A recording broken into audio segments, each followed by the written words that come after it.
of check in with everyone. Hello.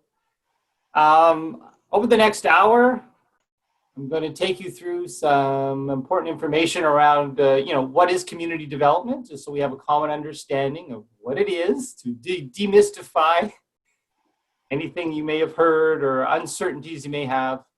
But also from a personal level, we're going to talk a little bit about what does it mean for us if we are community development practitioners, if we are coordinators or whatever our titles are. We are involved in helping develop and improve communities where we live.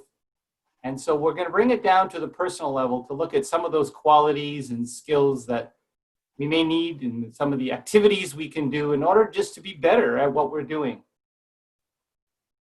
So I'm going to ask you to go into the chat functions a few times to reflect on some of your own experiences, and I'm going to be happy to share you some of my experiences as well. You don't need to take notes if you don't want. You can sit back, relax with your coffee, your water, whatever you got, your tea.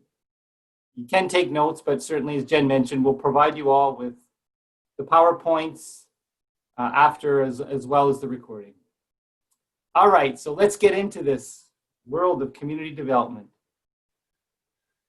I just wanted to show you this again. I think most people on the call are from these organizations, but this program is obviously offered through the ERCC program at the CHSSN, funded through the Secretariat. These are the organizations that are officially part of the program. However, some of you else on the call are also being funded through the Secretariat. And we're happy for all you that are outside of this network. You're our partners, and we're happy that you're part of the session. And it's certainly nice to have be able to do Zoom and include more and more people. So thanks a lot for everyone for being on the call.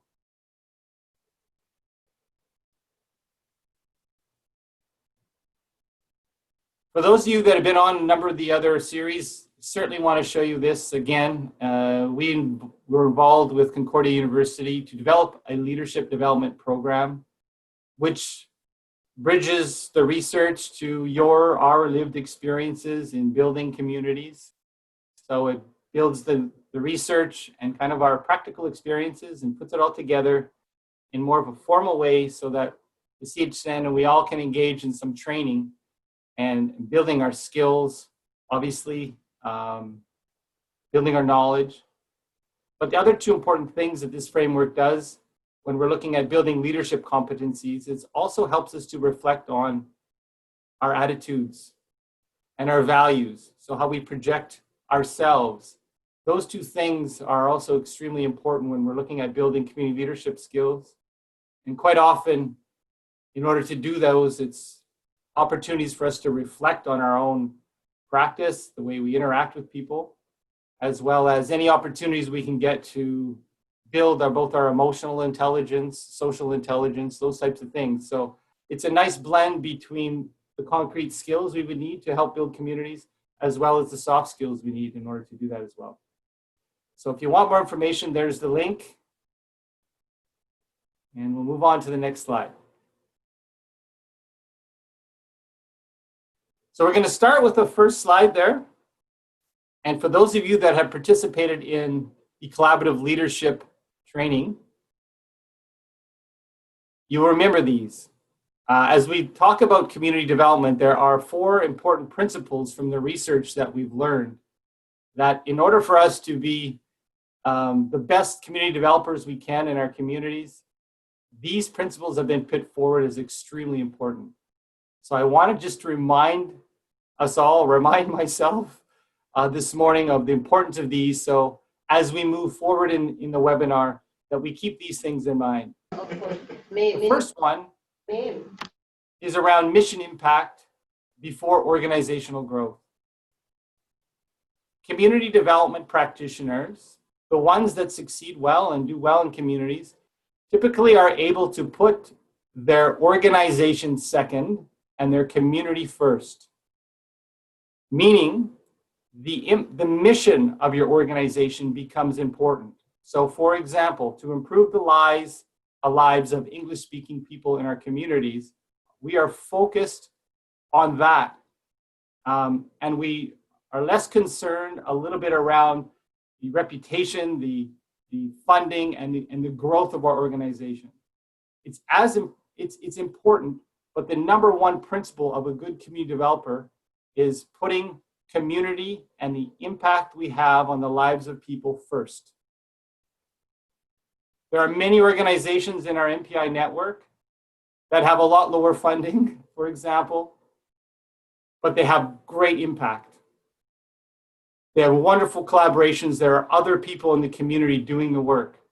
So it's just a nice reminder that we don't always necessarily need to be building our organizations, and we're moving from that mindset. We're really engaging in a grassroots mindset by saying it doesn't really matter who's doing it as long as it's getting done.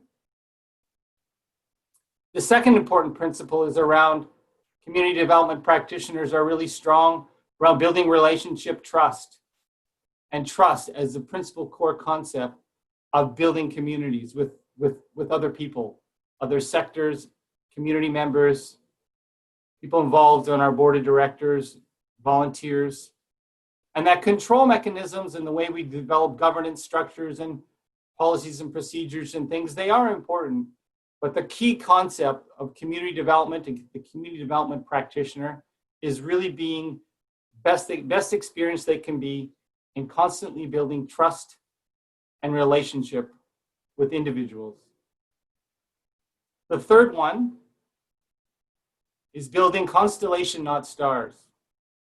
It's certainly around the recognition of others, you'll see number 4. But what it means is that we do not need to be the shining star all the time. A community development practitioner is often behind the scenes and promoting others to take the lead. And we actually view that there are many shining stars in the sky. And it's not based on a few people who have all the experience. It's trying to share the experience and involve as many people as we can in the community to build leadership and to be the shining star. And finally, it's around humility. So a good community development practitioner practices humility, and it's the recognition of others. I think they all go and are linked together, in particular with number 1 around mission impact before organizational growth. So those are the 4 leadership principles I wanted to mention to you all today. They are explained in more detail in the collaborative leadership webinar that you've all received the recording and the PowerPoint for. All right, so let's get into the world of community development. The Powerto Act.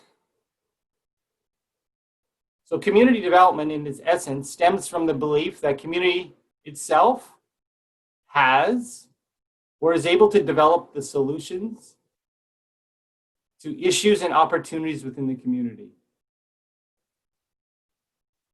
And rather than waiting for someone else to do it, that community members believe in their own ability to take action.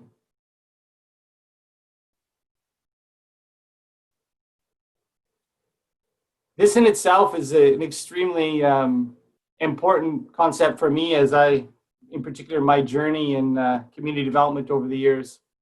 I'm going to share with you an experience I had, and I'm going to ask you all to share an experience you had when you witnessed yourself the power of community citizens, community organizations that took things into their own hands, vision for themselves, created belief that you could achieve something that may have seemed impossible, and that at some point in time, community members and community organizations decided that we actually have the power to act. We ourselves don't need to be criticizing or blaming others. We need to take positive steps forward, and we can achieve great things in our communities. This is the very essence of community development. It's creating belief in community that we can achieve and make change in our communities. You're going to see there this community development handbook that I'm holding up. You'll see the link. This is Flo Frank. I talked to you about it in one of the other presentations. I had the pleasure of meeting Flo Frank. When I was an early community developer back working for the Ministry of Health in Alberta. And this book is online. This is what it looks like. And it's one of those books that when I moved from out west to Quebec, I took it with me. So it's one of those with no frills. It's straight to the point, and it really lays out the steps and the concepts of community development. And there's another book that goes with it called The Community Development Practitioner. So it's to help us become better at doing this type of work. The power to act. So I want to give you a quick example of the power to act, and then I'm going to engage you all in having a little chat to tell me when you've witnessed or experienced and when you were very impressed when you saw the power that community has in order to change, make change, positive change in their communities. So we'll move to the next slide, Jen.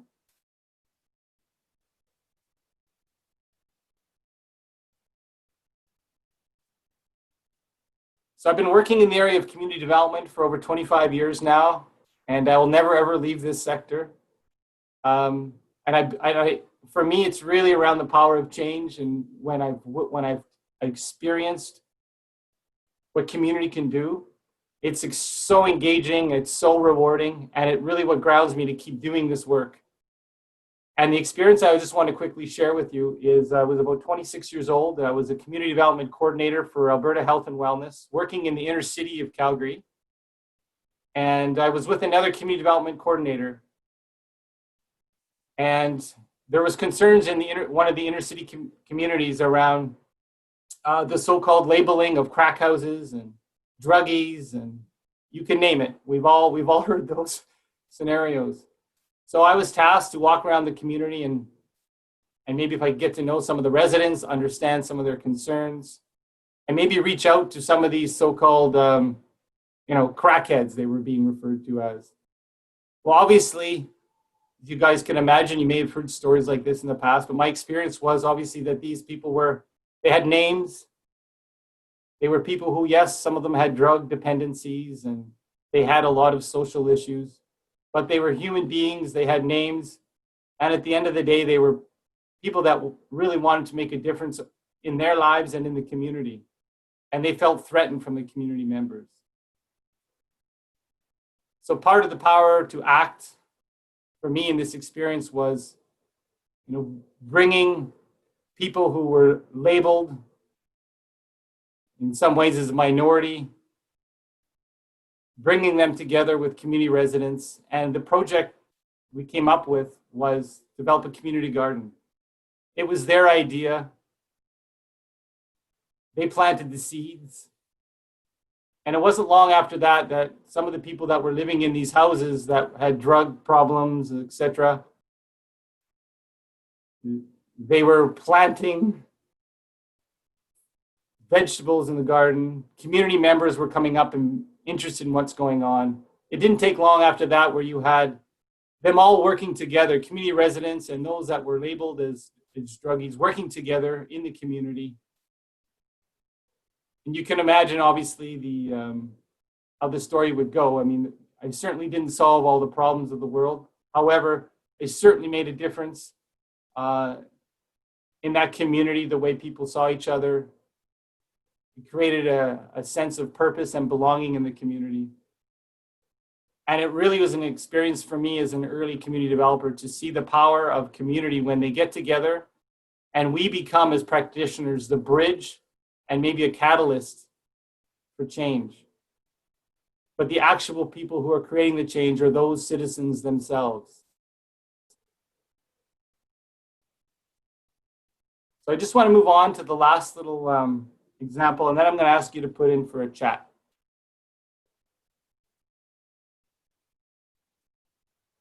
So we'll back up, Jen, to the next one. Yeah. So in the chat function, if you would like, I would like you to tell me about a time, maybe in the last year, when you've witnessed something really powerful of community, where you've seen that community citizens came together. Government wasn't around, it was the local people in your community, and you may have worked with them, but they came up with ideas, and you were maybe supporting them, or somebody supported them in moving forward in making positive change in their communities. It doesn't have to be a long couple sentences, something that you've witnessed in your lifetime. Maybe it's in the last year. So my story was a community garden in Calgary when I was 26 years old. And I saw the power of community working together and trying to reduce stereotypes and creating a sense of belonging. So go ahead if you want to write and talk about one of your experiences. It would be really great to hear and share a little bit if you have time.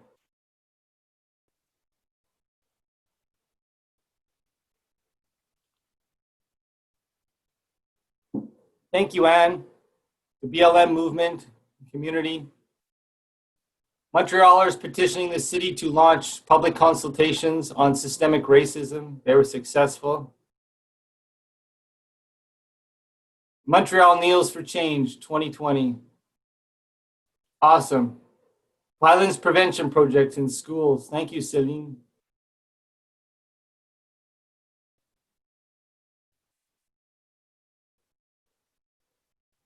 BLM protests in Sherbrooke 2 weeks ago. Thank you for sharing that, Heather.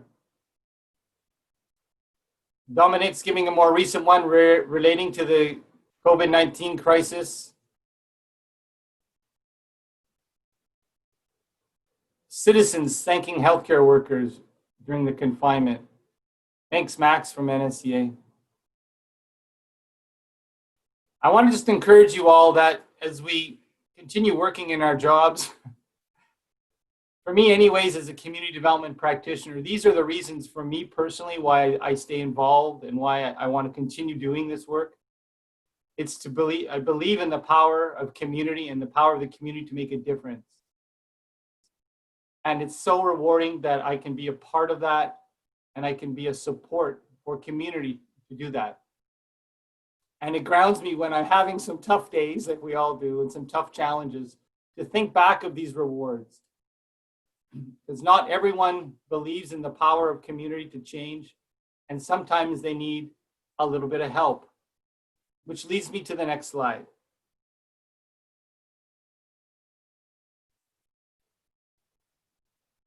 Agents of change. I talked to you earlier that today's webinar I was going to bring it back to us as individuals. So what do we do? How do we have an impact in terms of creating change in the community and engaging people to believe that they have the power, the capability, the skills to make a difference? So in the literature, and also through our experience, that's where we come in. We become the agents of change, where we are helping our community members, isolated seniors, children and families. We've received calls from caregivers that are needing support, families with children with disabilities. We listen to people's concerns, and we prevent ourselves from trying to develop all the solutions ourselves, and we engage with those people to talk about what are some of their dreams and what are some of their hopes. What are the changes that they'd like to see in the community? That we are the agents of change in order helping people to do that. So you see the image. Well, I count 6 hands, 3 sets of hands. So the image for me is really powerful because as an agent of change, we have 3 distinct phases. Many of you can say that in the course of your work, you've actually held something up in your hands to show people the possibilities of what we can do. And you've asked them to come with you, to join hands with you, to join arms with you, so you can show them the way. We've all had experiences as well as where we've handed off a project. We've handed off some important activity that could happen in our community for change. And we've asked a citizen, a resident, a community member to lead the way, and you put your hands underneath them to support them. We've also done that where we've transferred some leadership. We're showing them and helping them, but in a much more of a supportive, less of a direct, but more of a supportive way. And I also know many of you have had the hands at the very bottom, where you become the foundation and a support.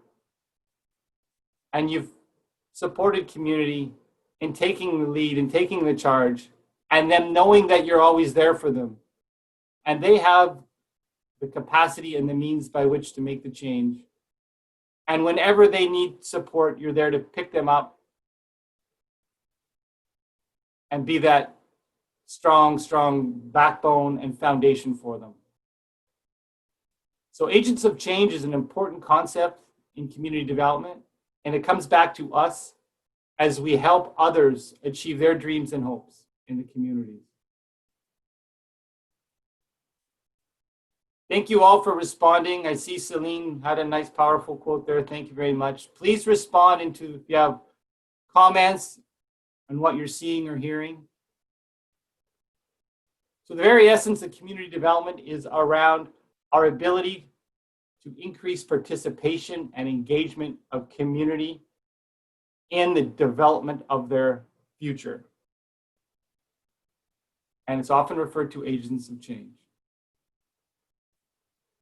If we had more time, I would ask you to tell me an experience of when maybe in the last year when you've actually held something up for somebody, you've decided to lead the way and bring others as a way to show them how to do it. You've also, we could say, can you give me an example of when you actually maybe handed it off for someone, but you were there to hold their hands?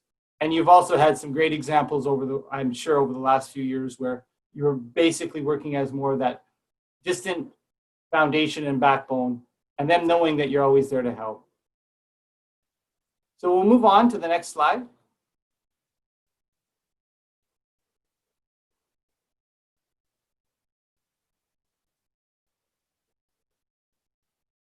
Inclusion. In all the literature you'll read on community development, an extremely important concept is around inclusion. If you look at the image, I'm sure many of you can see yourselves that you have been at times when we've been afraid to go into a meeting. We've been apprehensive about getting involved. We hear things are happening in the community, but we don't know the people. They may speak a different language. They may have a different color of their skin. They may talk differently. They may come from a different socioeconomic background. And so we're on the far left of those people kind of wanting to get on the bridge and come over and join the movement, the fun, but they're reticent. We've all felt that. We've probably all been in that situation, given that we're all working on behalf of minority communities. We've felt scared. We felt unincluded. We felt a bit of social isolation. And if we're lucky, I felt it many times, there has been people in my lives through my work that have been the bridge. These are the people underneath holding up the bridge, where they said, Russ, come along. It's okay you don't speak perfect French. It's okay that you're from out west. It's okay you're this, you're that. You're welcome. Your voice is important. Your knowledge, your skills is important.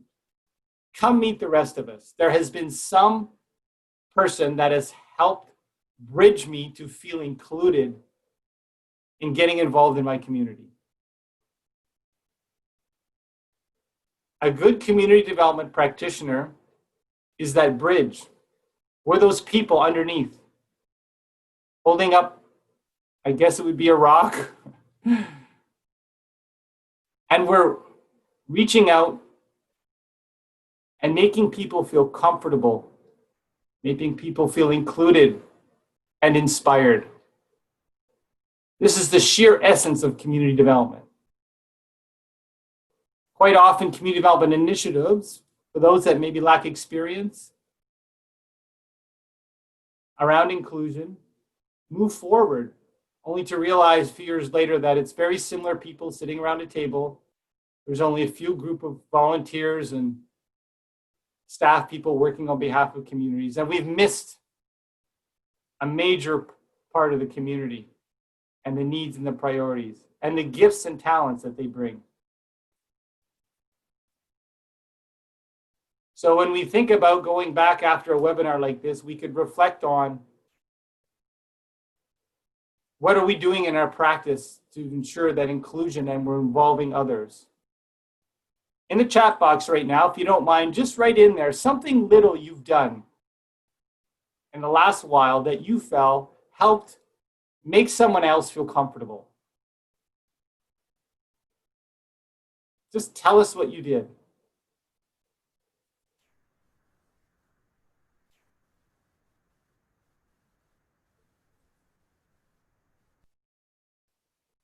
I'm going to tell you one thing I did. I spoke French. I spoke French to a couple French-speaking service providers the whole time because I knew that they felt uncomfortable in English. A little gesture. They joined the meeting, they felt comfortable, they laughed, and by the end of the meeting, they were speaking some English. And invited some newcomers to Canada to come and have lunch with their seniors. I mean, that's awesome.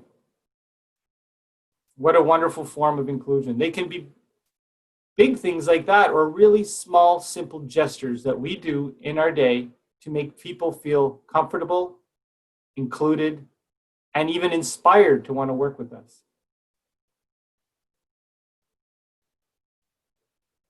Many great community development initiatives is when there's a high level of inclusion and there is somebody or people involved in that initiative that are doing things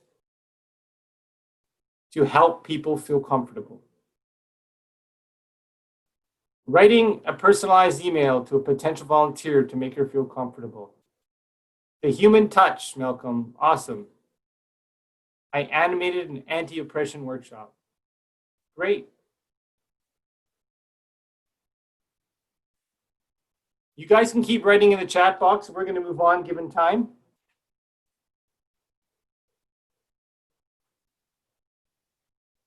So now Russ presents you a boring community development model.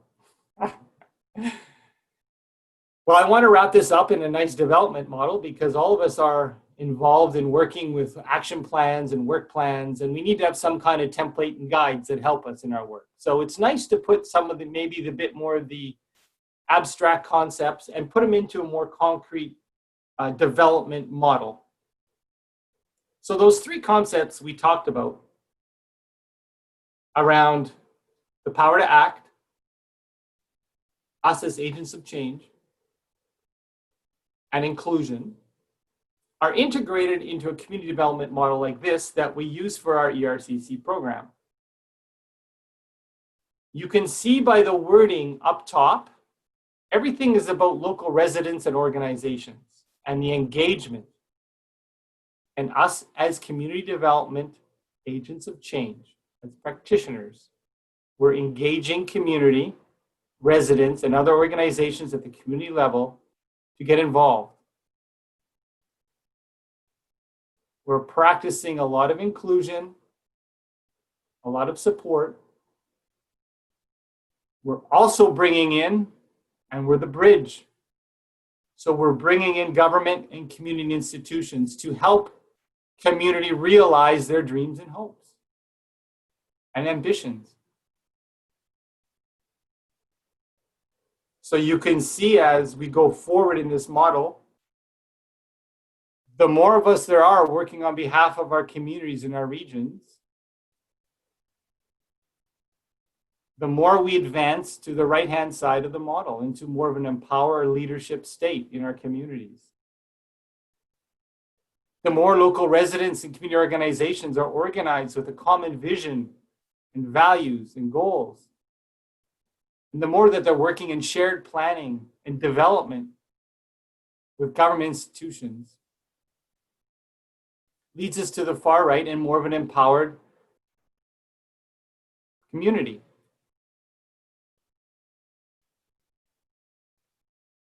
If we had more time, I would ask you all to, in the chat function, to talk about, based on a project you're working on right now,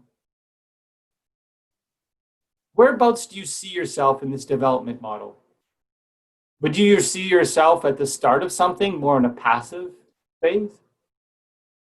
Or would you say, I have a lot of attraction. I have local residents working with me in community organizations, and I have some strong relationships established with government organizations. You may see yourself more in an empowerment, participative or empowerment stage.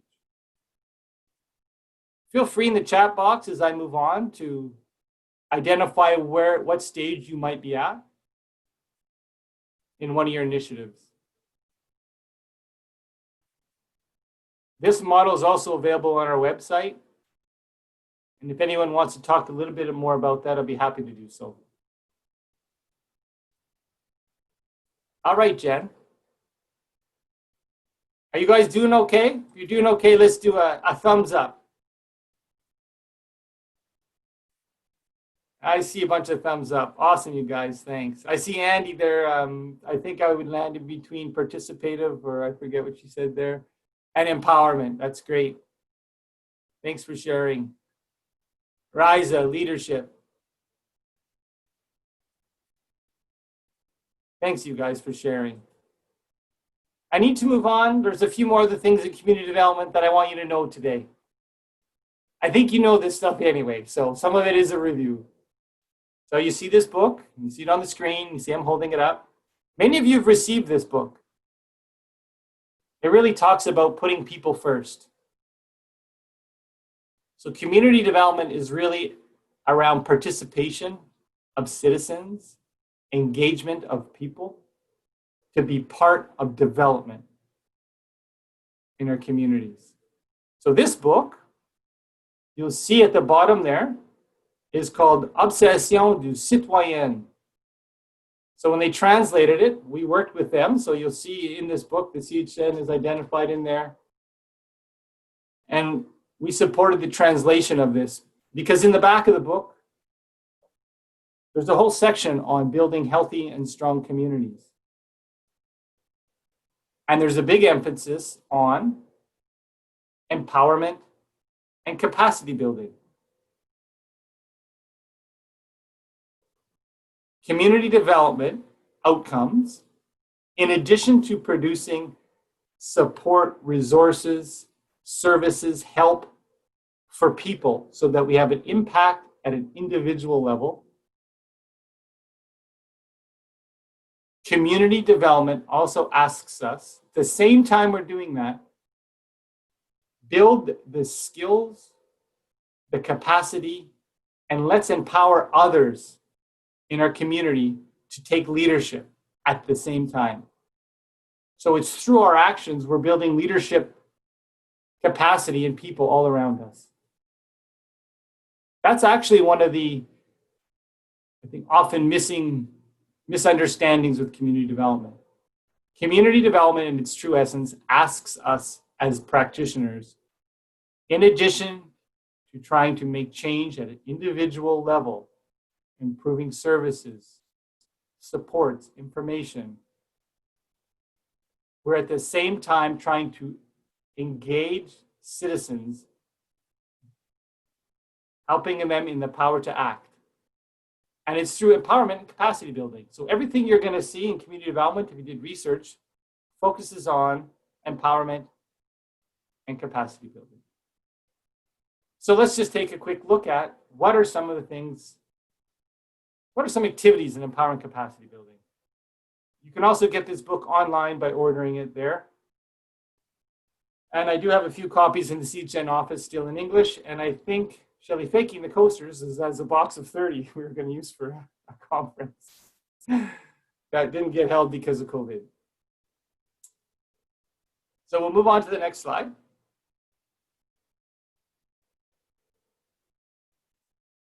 Empowerment and capacity building actions. There are many cited in the literature, and you've all have experienced these things where people have helped you build your capacity, where you felt more confidence in yourself, where you felt more empowered to present and talk in front of people. You felt better to animate a meeting, maybe write a grant application, being involved in something for the first time. You just had a level of confidence. Someone has helped you along the way. There's no questions. They've helped us all along the way. Community development practitioners, we care about the development of other people. We create awareness of resources and opportunities in our communities that people are maybe unaware of. We inspire and motivate other people to get involved. We take the time to build our own skills and transfer knowledge and skills in others. Community development practitioners slow down the development process in order to build the skills and engagement of others. Creating a climate for inclusion and diversity. Fostering relationships and trust. These are all the things that we go about, whether it's building confidence in relationship and trust in citizens, in government, partners. In the chat box, if you'd like, write down the last time or something you've done in the last year in order to help empower someone else. Maybe you provided a workshop, maybe you've just engaged them to come along to a meeting, maybe you've helped, whatever you think you might have done, you helped build skills in somebody, you were mentoring somebody. So I am going to say mentoring for me, and I'm putting in there. Informal mentoring, taking my time out of the day when someone calls to have a good conversation with them and to build their confidence that they can do it. And if they need any help, to call me, but they can do it.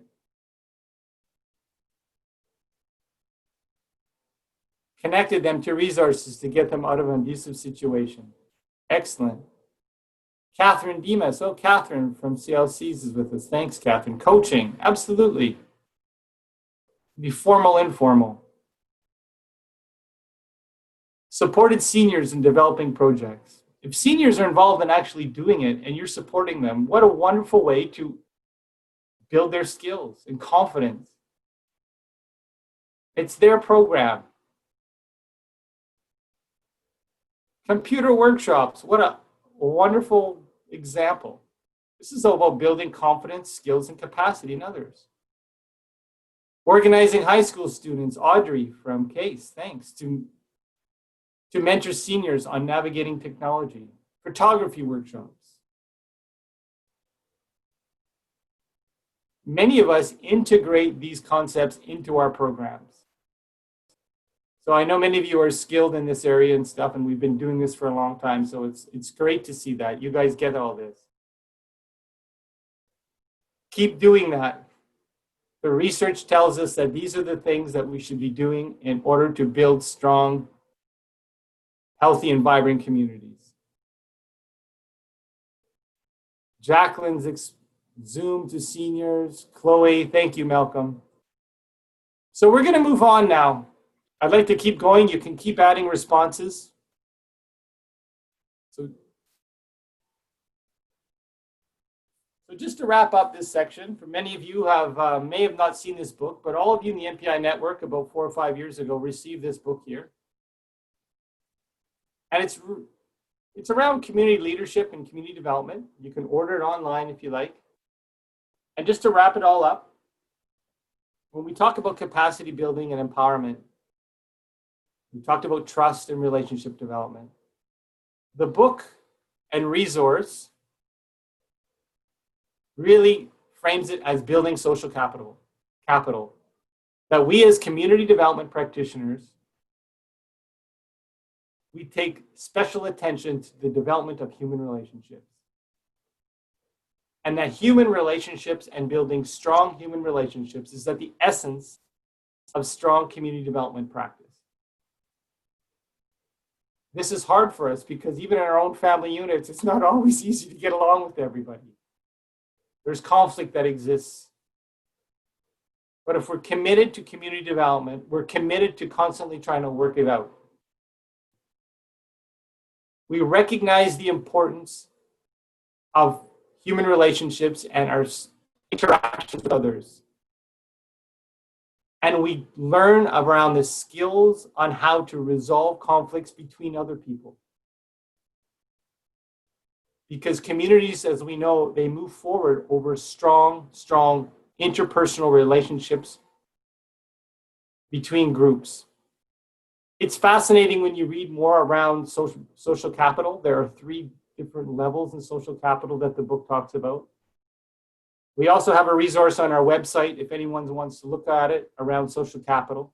You can email me and I'll send it off to you. So let's move on, Jen.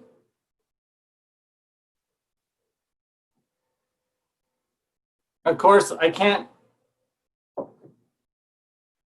do this webinar without saying intersectoral partnerships. So for those of you that attended the other collaborative leadership workshops and partnership development workshops, this is a repeat, obviously.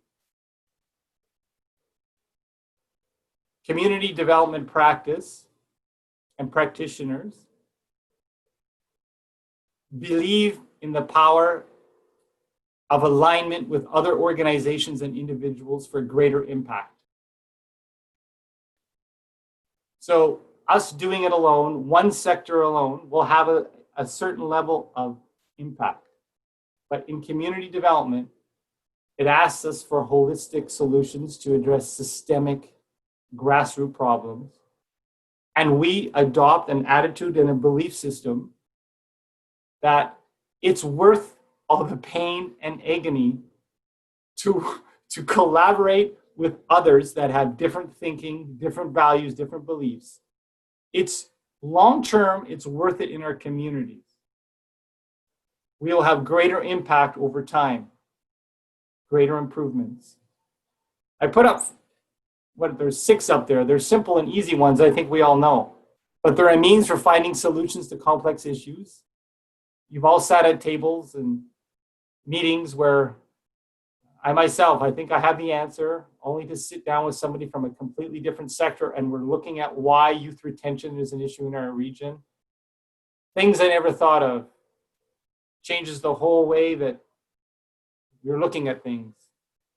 Obviously, combining efforts. We're a minority community. We often lack the resources and opportunities of majority communities. We need to be resourceful and work together. In fact, the literature tells us that minority communities across the world, the more that they can combine and share their efforts internally within their community, the much better that community is off in the long run. And I guess it only makes sense in terms of scarcity of resources and volunteers and things, that if we combine our efforts, we're stronger. Enables groups to do more with less. Obviously, cost sharing, resource sharing, and skills. Not all of us are skilled in all kinds of areas. When we have an intersectoral committee that's running a project, I think all of us have experienced, and we're so happy we've done it, because although it might have been complicated at the beginning in order to get to know each other and build confidence and trust, there are other people around that table that have amazing skill sets that we don't have, and we need to rely on them. Reaching out and working with other sectors obviously eliminates competition, overlap, and duplication of efforts. We talked about the integration of ideas, activities, and goals. And we talked also about making good use of shared knowledge and ideas. Intersectoral partnerships is a workshop all on itself on kind of the steps around going about it so that we can become good practitioners in this area. What I wanted to do today was to show you one slide, the importance of intersectoral partnerships in community development. And I'll show you why. Showed you why a little bit now, but I'll show you some more whys here as we move on. So next slide, Jen.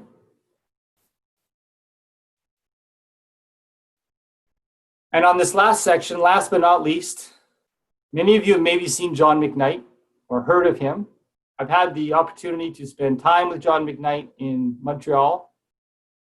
It was humbling. I got to attend one of his trainings, and he came into the room and was watching me on stage deliver one of my trainings. We connected right away. We actually reached out to one of his consultants maybe 5 or 6 years ago who came to Quebec and worked with some of you around asset-based community development. Community development it's cited in the literature, it's cited through John McKnight's work, is when we engage communities, not just through a deficit and needs and priorities lens. When we engage communities from more of an abundance, opportunity, and asset lens, it's engaging for people. It doesn't mean that we don't talk about needs and priorities, but it means that we need to identify as community development practitioners that there is good in our communities, good assets, resources. They do exist. Sometimes they may be a lot less than in others. But engaging and inspiring people to act. The literature teaches us that if we go back and provide a history to citizens, we listen to the pioneers that built our communities.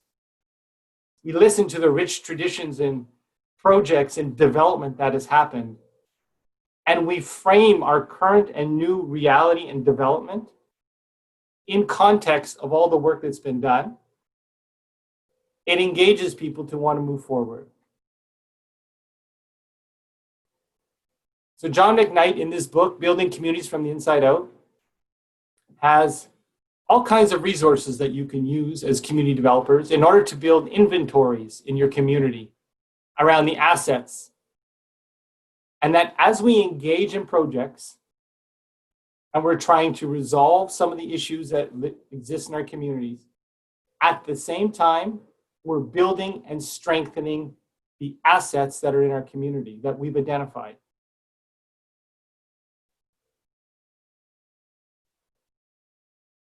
And John McKnight would argue that the greatest asset we have in communities are us, the people that work on behalf of their communities, the citizens that get involved.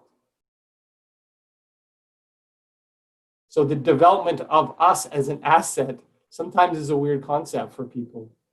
The development of the citizens to engage people and building them as a really important resource as we're moving through projects that they are more engaged, more confident. They want to stay involved in community life.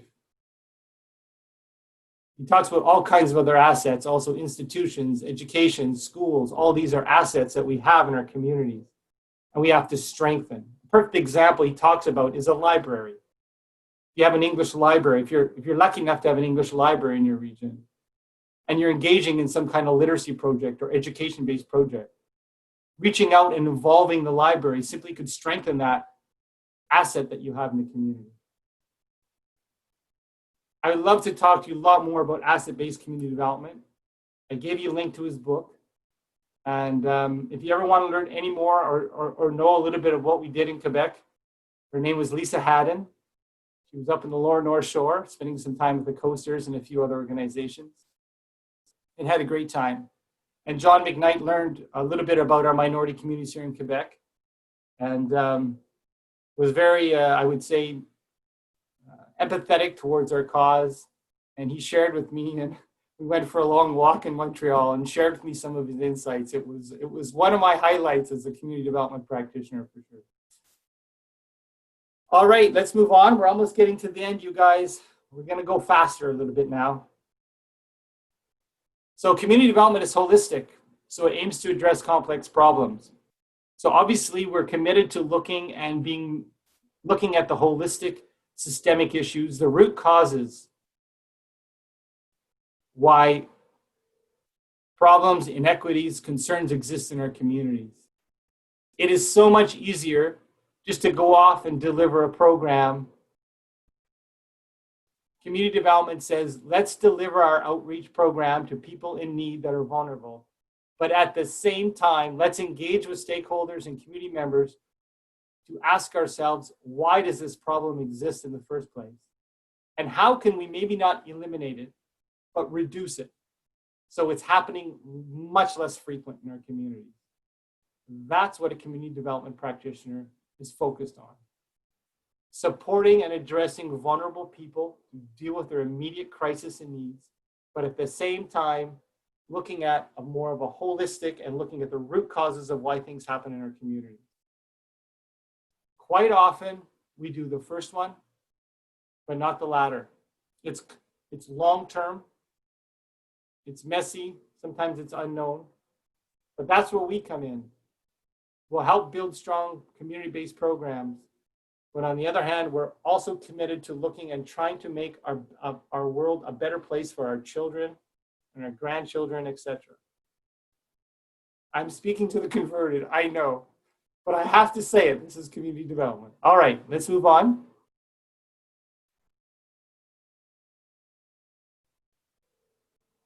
So of course, I got to show you a few models, you guys. I want to anchor whatever we're doing into some of the models that we use, that I use.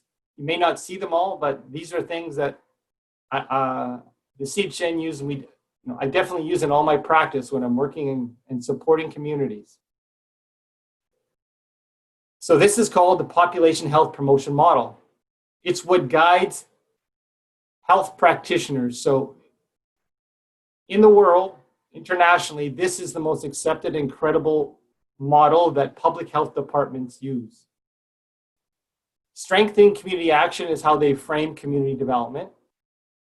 And you can see that community development is integrated into a holistic and comprehensive model in how to address health inequities, concerns in our community. So as I said, community development practitioners will help develop strong-based, community-based programs, but they're also looking at addressing things from a very comprehensive and holistic perspective. So you see community development is among 5 other strategies on the right-hand side. We don't need to get into them right now. You see community development also engages us to address things that we refer to in this model as social determinants of health. Income and social status, social support networks, lack of education possibly, maybe working conditions, employment, availability of health services. Community development asks us to work with primarily individuals, families, communities, and engage them.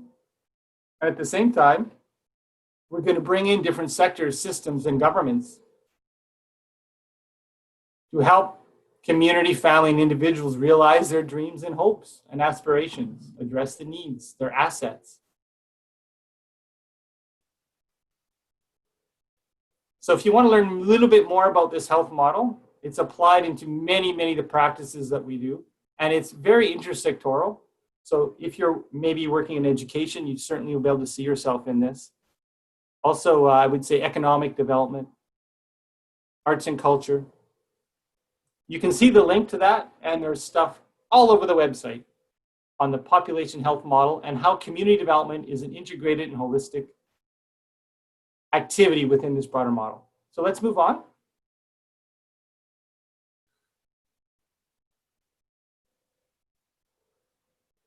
So here's the CHSSN community mobilization model. The links below, if you want to read a bit more, we are happy a few years ago, we contributed to the Tamarack online magazine, so you see a few postings there. And the bottom link is to the booklet itself, so you can read all about this.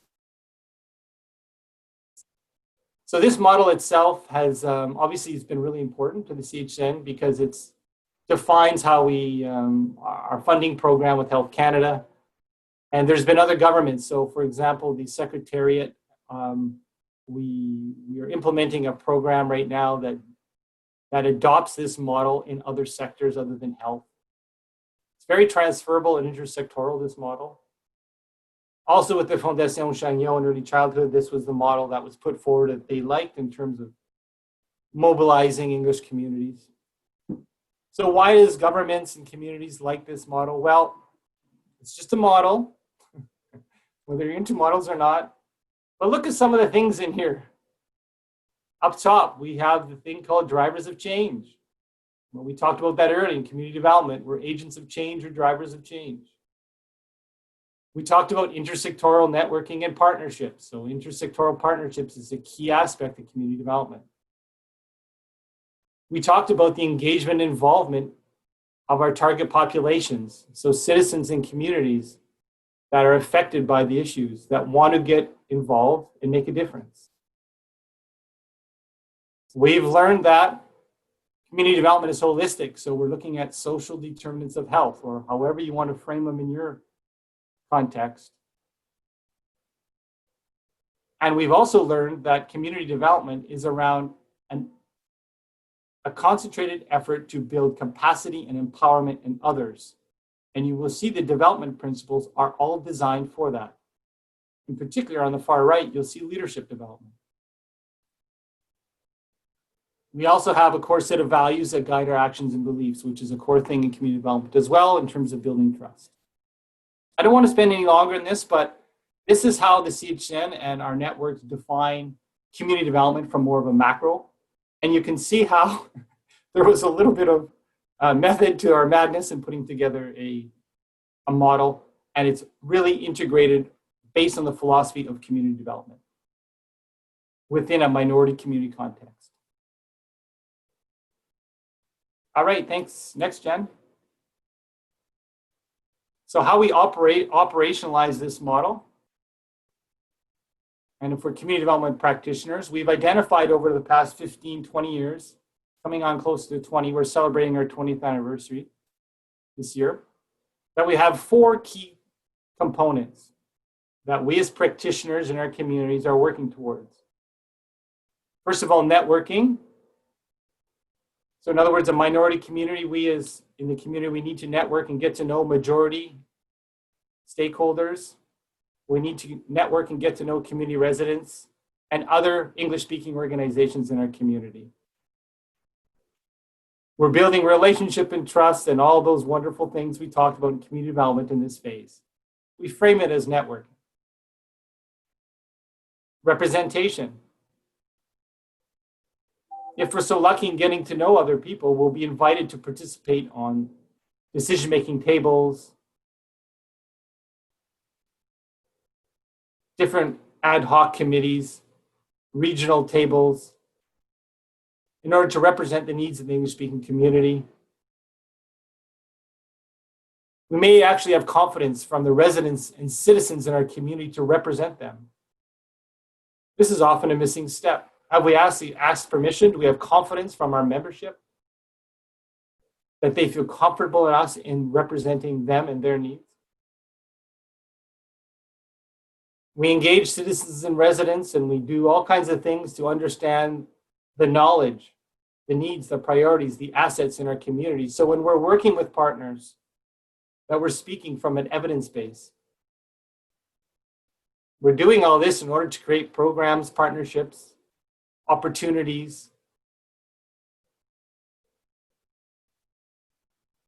And because we're so strong at a community level in terms of knowing our membership, much of the role we play in community mobilization is outreaching to vulnerable members. Many of them are reticent to want to get involved, participate in our programming.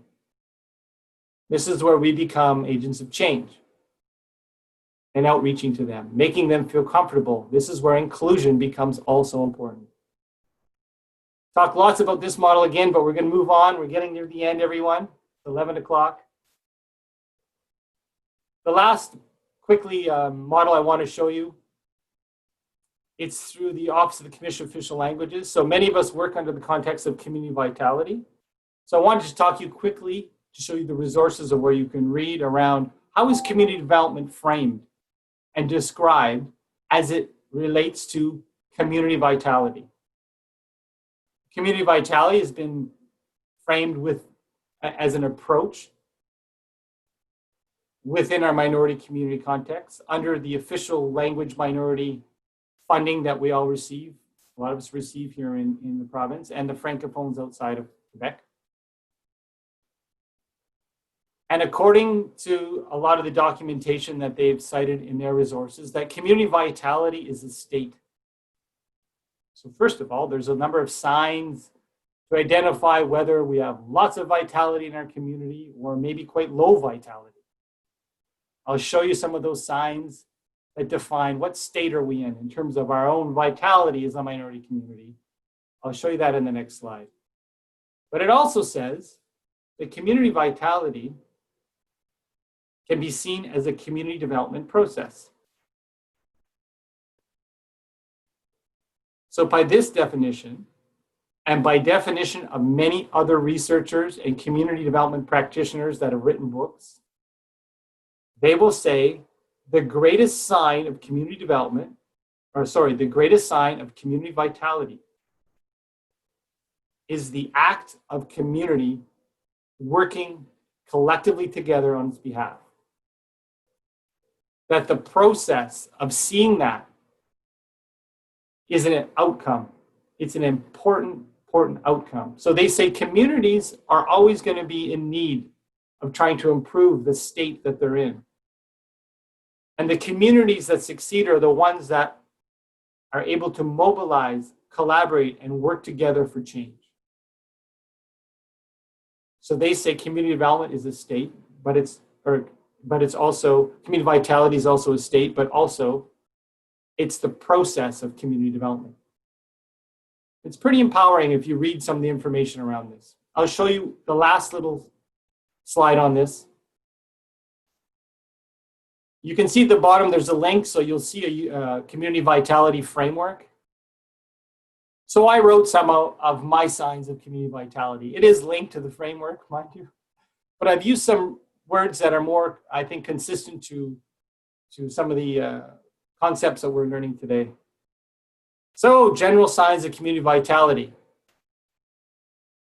Connection. So what connection does English-speaking community have?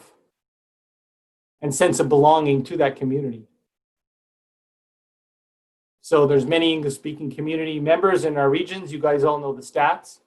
How many of those English speakers are connected to the English-speaking community? That's a possible sign of vitality. Is there a need for us to engage more of those people and have them involved? Retention of English speakers in our region. Is it important for us? Do we have a lot of people English-speaking people that are leaving our region? Are there community development strategies we can engage people to understand why and involve them in the process of supporting them to stay and wanting them to come back? Mobilization, as we talked earlier. How are we able to mobilize quickly, collaboratively together, to trust each other, to work through issues, to be resilient, to make change in our communities? How good are we at that? How fast can we do these things? Inclusion. What type of sense of belonging or inclusion do we have in the majority community? Are we bilingual? Do we feel comfortable living in Quebec? To what degree is the majority community helping us? They say that's a sign of community vitality. Accessibility of services in our region. Are services available in English? To what degree? Should you, as a community development practitioner, work towards trying to improve a particular service? Who would you work with? Who would you engage? Employment. Is the English-speaking community getting employed in your community?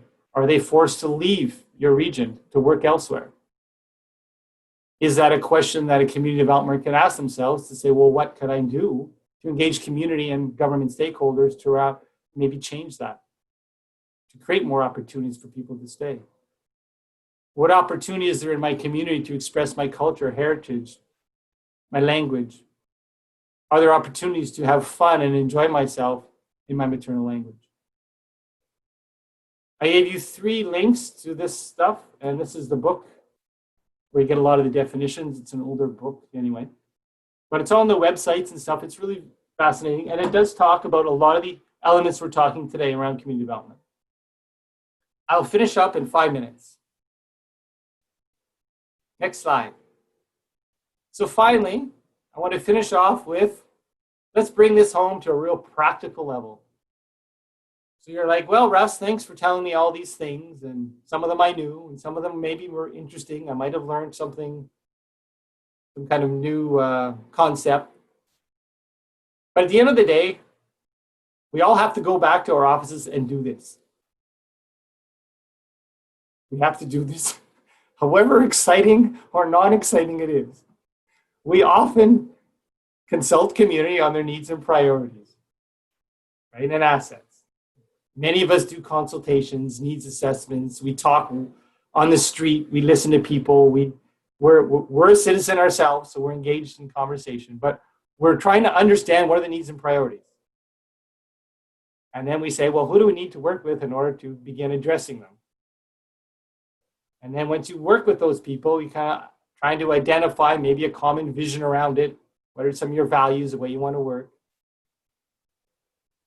If you're anything like me, we have to develop some kind of plan, action plan. We might have to develop a governance, so like a committee or something. And then we're like, who's going to fund this?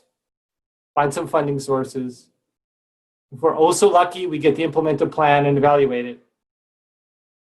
And once we're all done that, we're all tired or we're happy, whatever the success or challenges were, well, we're back at the drawing board, right? We have to reconsult communities on their needs and priorities, and the cycle continues. Well, when I first learned this stuff, I thought it was interesting, but I wasn't overly inspired by it. I thought I could see myself and I wanted to learn these 5 stages and be really good at them. But what's engaged me and kept me working in this field for over 25 years is what you'll see on this next slide.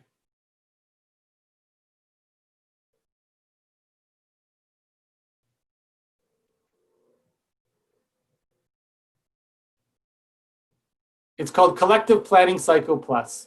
So I'm having fun, I've called it the plus. But what we're talking about here is the world of community development. Those that engage just in development are typically up in the first slide.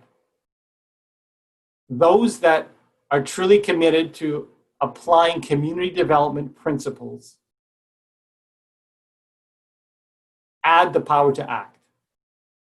It's one of the most grounding and most influential things that keeps bringing us back to our work, is that we believe in the power of community, the power of citizens to get involved, to take leadership, and to make change. And we feel so good when we see that happening. So the power to act and involvement, agents of change and inclusion, all those things become part of who we are. And it's the thing for me in particular that has inspired me to keep doing this work. It's the stuff I love to do. Inclusion. These are the things that I really think about, and I'm trying to be the best I can be at. Yeah, I want to learn how to engage partners, community stakeholders, but I want to be the best I can be about inclusion. I never want to forget about that. I never want to skip that. And so what makes me super happy in my work is when I know somebody felt possibly excluded, but through my actions, the way I've done something, they feel part of the team. That's what inspires me to do my work.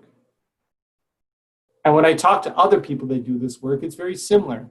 That's why community development, when we do these things, it keeps us wanting to do more because it feels so good that we're helping people and helping community. When we actually reach out to people and ask them what are their dreams and hopes, and they're sitting there looking at us and saying, I don't know if this could be possible. This is like way too far out there. It's impossible. You know, we label ourselves. So when I'm sitting there and working with people and working with them so that they can see, no, you can do this. You might need a little help, but those dreams and hopes you have, I'll help you realize those. We're going to do the best we can. And you know, we may never get there, but we're going to have a lot of fun and we're going to do the best that we can do in a process to get there. And the simple engaging them in that process is all sometimes we need. When I'm sitting down at a table and we're designing an action plan, well, yeah, I'm excited, but but when I sense that people maybe are reticent of working together, and I've done something or I do things that help people build confidence and trust within each other so that they can work together and work collaboratively, that's exciting for me.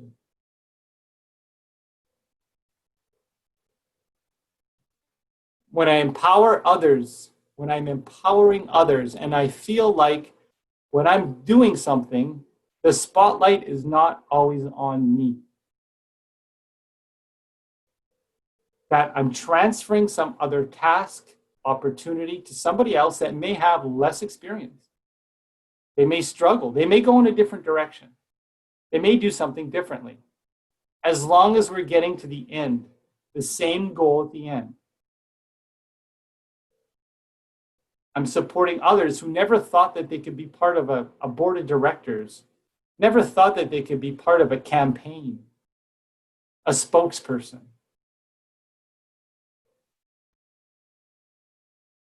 So in the middle, community development really talks about it's the continuous relationship development and trust building. We go back to building social capital and building strong interpersonal relationships with people.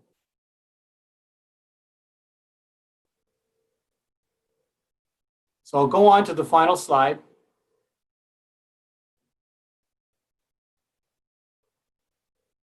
And you're saying, Russ, how could you leave me with a complicated thing called the trust matrix and a bunch of squares with words? I presented this, obviously, for those of you that attended the other webinar.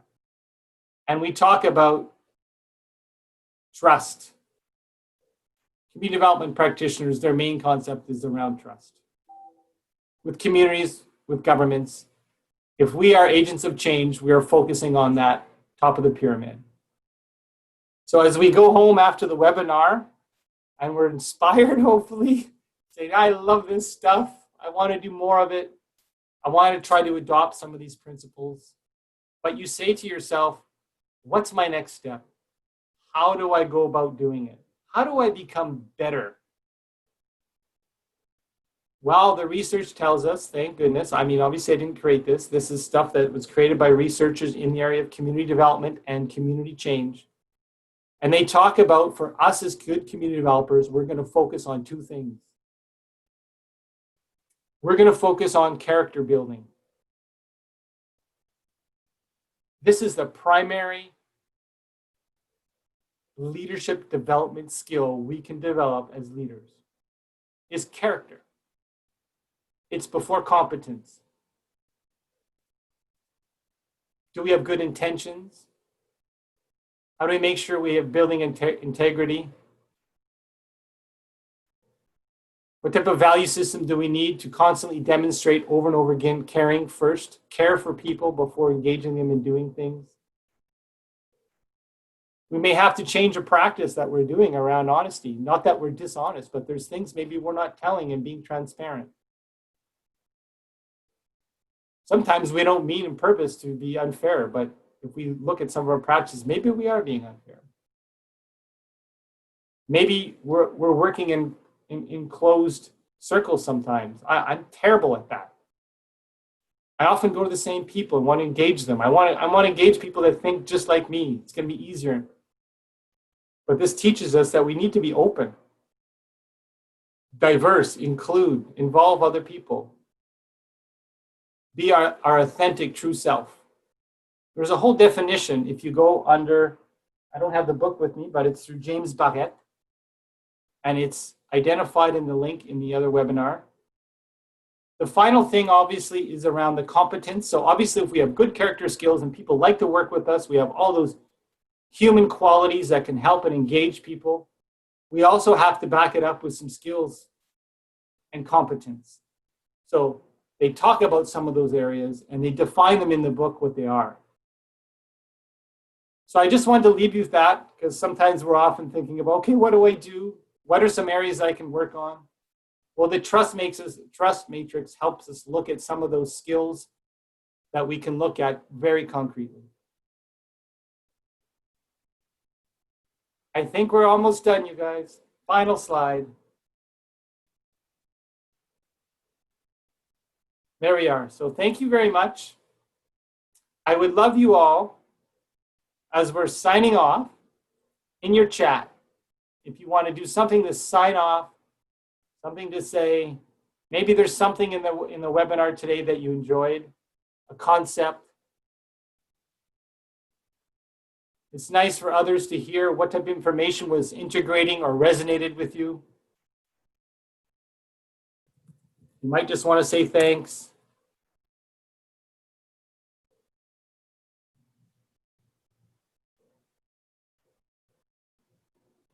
So I wanted to thank you all for joining the webinar today.